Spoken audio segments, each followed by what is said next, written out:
Alright, hello everybody, Friendly Red here, and welcome to News Peruse.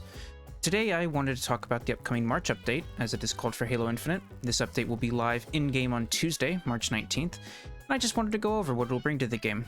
Some of the topics are more interesting than others though, so I may not have a lot to say about some of them. For starters, all of this info is contained neatly within the official blog, so if you want to take a look for yourself, I'll leave a link to it for you. To start though, the blog does state, a major new update is dropping feet first into Halo Infinite on March 19th, delivering on some of the biggest requests from the community.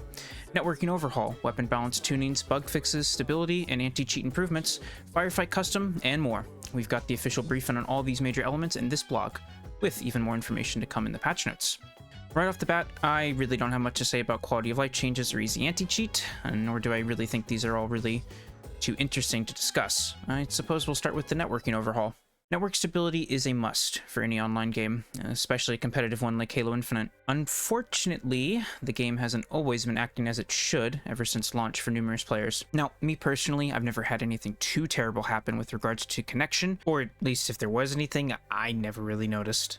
Regardless, I've seen many clips and posts about it online, so it's clearly a problem, and one that thankfully, and hopefully, is going to be resolved with this overhaul. The next thing to discuss is the squad battle refresh. With recent updates to the game, 343 has added some new maps to the more popular multiplayer playlist, such as Firefight and Husky Raid.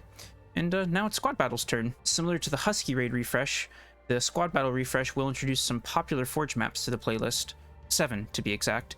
The new maps include Perdition, Refuge, Timberland Evolved, Rendezvous, Gyre, Harvest, and Behemoth. There weren't any preview images released as of the making of this video, so make sure to hop in on update day to check out the new maps yourself. The next section details weapon balancing and changes. Now, as a pretty casual player of Halo and really most other multiplayer games I enjoy, I don't think I'm in any good position to talk in depth about these changes and how they'll affect the game as a whole.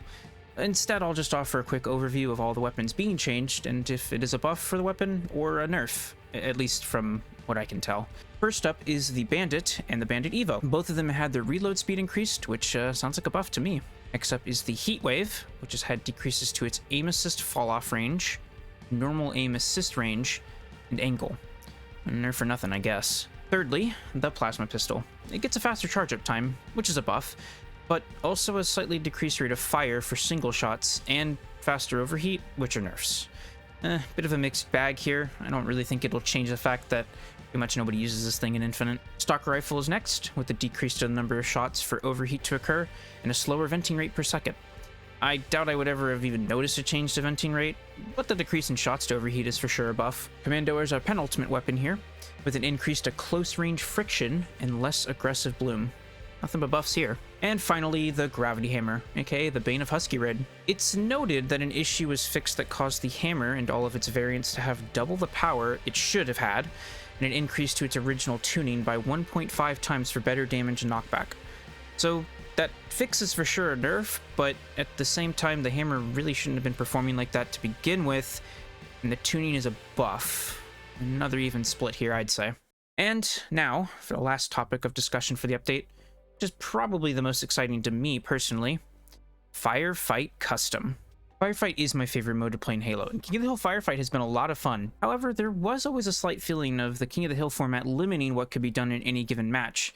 Don't get me wrong, it is still incredibly fun and works well, but having a more freeform PvE experience that may or may not involve objectives like hills and such would be nice.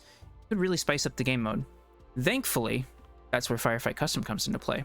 As stated in the blog, this will effectively remove any logic tied to hills and allow for other objectives and parameters to be set for how a firefight match will progress and what players will need to do to win. Now, considering how absolutely insane the Forge tools are in Halo Infinite, how many amazing custom maps have already been made with the Koth structure in mind, this is going to completely change Firefight, and will probably lead to some of the most amazing custom PvE maps, modes, and content in general for any Halo game ever. Frankly, I cannot wait to see what the community and 343 do with this. Alright, well, I think that gives a pretty nice rundown of what to expect from the update. Of course, we'll have to wait and experience it for ourselves, but I think these are all great changes to the game, and I do look forward to giving them a go on launch day.